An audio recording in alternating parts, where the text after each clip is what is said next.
کہ اللہ رسول کے بعد اگر سب سے فائق حق کسی کے ہیں تو وہ والدین کے ہیں، اور ان کی ناراضگی اللہ کی ناراضگی ہے، اور ان کی رضا اللہ کی رضا ہے۔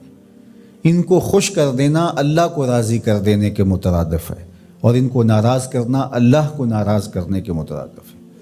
اور یہ بات ذہن میں رکھیے گا کہ اگر والدین راضی نہیں ہیں تو رب بھی راضی نہیں ہے۔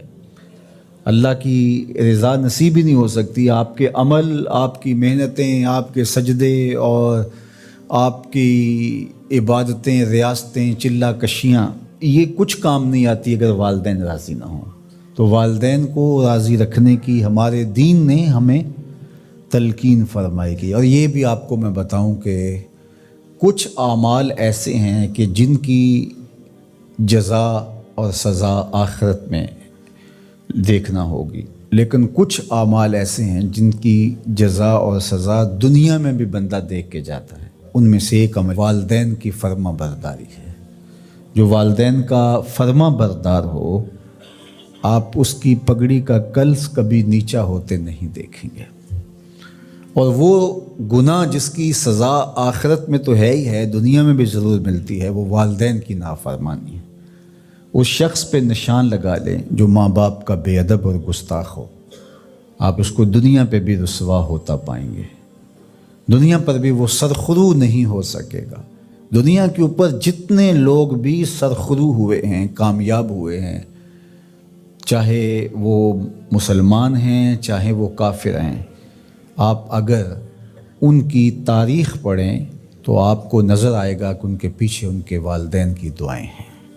اگر والدین کی دعائیں نصیب ہیں تو انسان سرخرو ہوتا ہے، اور اگر والدین کی دعائیں حاصل نہیں ہو پاتی تو محنتیں بھی انسان کی عکاس چلی جاتی ہیں۔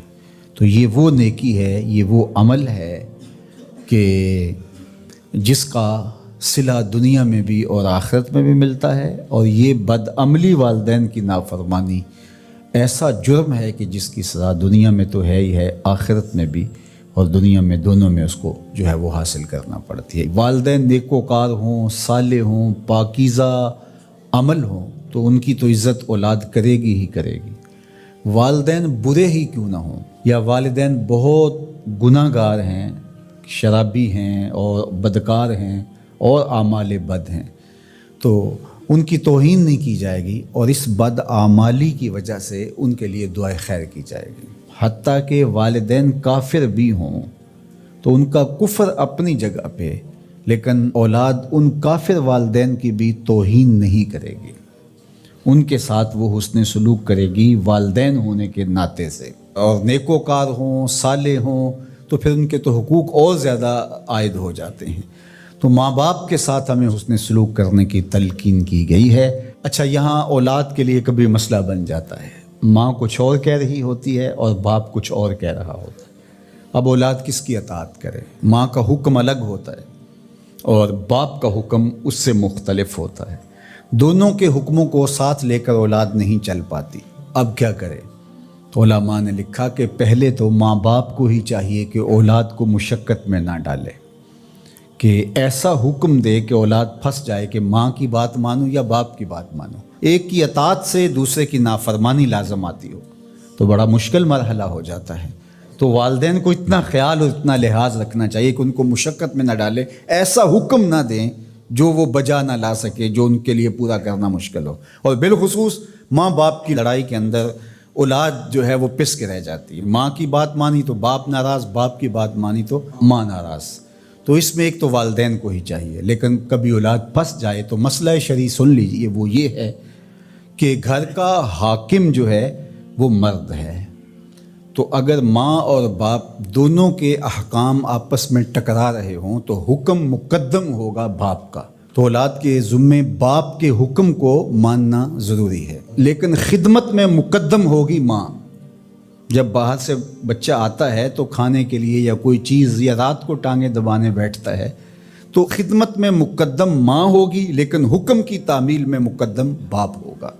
تو شریعت اسلامیہ نے ہمیں یہ حکم دیا، چونکہ خدمت میں یہ جو حدیث میں نے آپ کے سامنے رکھی ہے، تو صحابہ نے حضور سے جب پوچھا کہ ہمارے حسن سلوک کا سب سے زیادہ مستحق کون ہے، تو فرمایا اماں کا، تیری ماں، پھر کہا سما من، پھر کون؟ تو پھر فرمایا امہ کا، تیری ماں۔ پھر تیسری مرتبہ پوچھا تو فرمایا تیری ماں، اور چوتھی مرتبہ فرمایا ابا کا، تیرا باپ۔ تو اس اعتبار سے خدمت میں ماں مقدم ہے، لیکن تعمیل حکم میں باپ مقدم ہے۔ تو باپ اور ماں یہ اللہ کی رحمتوں کے دو روپ ہیں۔ اللہ نے باپ کے سینے کے اندر بھی ایک اولاد کے لیے محبت کا جہاں آباد کیا ہے، اور ماں کی ممتا اور ماں کا پیار اور ماں کی الفت، یہ تو ایک کائنات ہی الگ ہے۔ جب اسلام کا نور چمکتا ہے تو ایک بوڑھی عورت جس کا نام ہے زنیرہ یا زنیرہ اسلام قبول کرتی، قبیلہ بنو مخزوم کی لونڈی ہیں، ایک عورت، ایک بوڑھی، ایک لونڈی۔ کافروں نے تو اس کو مشرق ستم بنانا شروع کر دیا، لیکن وہ ہے کہ جتنی مار پڑتی ہے اتنا ہی نام محمد کا اور لیتی ہے۔ میں نے کسی جگہ پڑھا اس کی ہڈیوں میں گودا نہیں تھا، اس کے رسول بھرا ہوا تھا۔ جب اس کا ظالم آقا کوڑے مارتا نا تو وہ کوڑے کی ضرب سے گر پڑتی ہے، اٹھتی ہے تو پھر حضور کا نام لیتی۔ اس کے آقا کو بڑا غصہ آیا، اس نے کوڑے کی رسی اس کے گلے میں ڈالی اور گلے میں ڈال کر کے تاؤ دیے، یہاں تک کہ اس کی آنکھیں باہر آ گئیں۔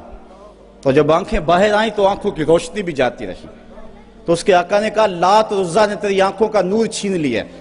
تو زنیرہ بولی لات اور عزا کو تو یہ بھی نہیں پتا میری عبادت کون کرتے ہیں، تو میری آنکھوں کا نور کیسے چھینیں گے؟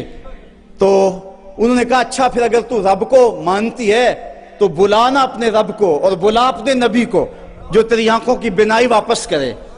تو زنیرہ نے یوں ہاتھ اٹھائے اور عرض کی مالک دو آنکھیں کیا سب کچھ چلا جاتا، کبھی سوال نہ کرتی، لیکن اب تیرے محمد کی عزت کا سوال ہے، مالک میری آنکھوں کی بینائی واپس کر دے۔ اللہ نے حضرت زنیرہ کی آنکھوں میں روشنی واپس ڈال دی۔ اللہ اکبر۔ حضرت عمر رضی اللہ تعالی عنہ بھی ان لوگوں میں شامل تھے جنہوں نے زنیرہ کو کوڑے مارے تھے۔ جب اسلام لائے نا تو گلیوں میں نعرے مارتے پھرتے ہیں۔ راستے میں زنیرہ نے دیکھا تو رو پڑی، کہا عمر اس دن تو بڑے کوڑے مارتے تھے، آج کیا ہوا؟ حضرت عمر کہنے لگے اس دن میں نے آقا کو دیکھا نہیں تھا، آج میں دیکھ آیا ہوں۔ تو اقبال اپنا سارا فلسفہ ان دو لفظوں میں نچوڑ رہا ہے کہ کی محمد سے وفا تو نے تو ہم تیرے ہیں، یہ جہاں چیز ہے کیا لوح و قلم تیرے ہیں۔ اگر حضور سے تعلق محبت کا اور رشتہ تعلق کا استوار ہو جاتا ہے تو زندگی حسین اور زندگی جاندار ہو جاتی ہے، اور اگر آقا سے تعلق استوار نہیں ہوتا ہے کثرت کے باوجود بھی ہم ذلیل و رسوا ہوں گے، اور یہ ہمارا مقدر ہے۔ یہ میں نے کہانی آپ کو اس دور کی سنائی ہیں جس دور میں مسلمانوں کی تعداد 5-6 سے شروع ہوئی تھی، 313 تک ہوتی ہوئی 8 ساڑھے 8 ہزار اور پھر آگے بڑھتی چلی گئی، اور آج 1 ارب 40 کروڑ انسان خانمہ برباد ہیں۔